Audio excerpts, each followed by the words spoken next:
absolutely no idea that this was what happened. In fact, he thought he'd made the decision in a very fair and transparent way. And what he was actually trying to do, because he recalled the event very well, what he was trying to do was spare people who had families from working over Christmas. So he didn't think to ask them if they wanted the overtime. He felt that that Christmas is a family time, and so actually I should give it to one of the single guys. Now, so his intent was so very well intended, but of course the action that people saw was seen as favouritism.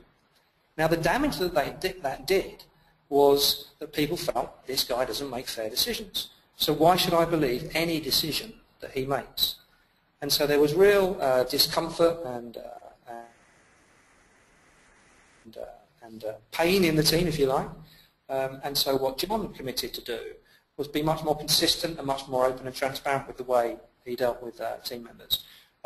He wanted to ensure that there was open communication and encourage uncomfortable conversations. And he felt he was already doing that, but realised he needed to try harder on that. He committed to explaining decisions, and he did indeed go back to each of his team members to really help them understand how he'd made that decision around Christmas, because it was still something that was rankling with people, that was upsetting people.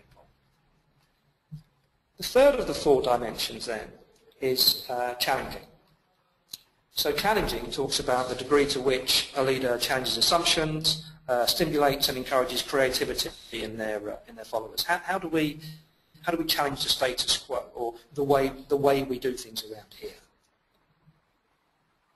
Once again, turning to one of my quotes, Jack Welch, founder, former chief executive of GE Enterprises, General Electric, who speaks about, before you're a leader, success is about growing your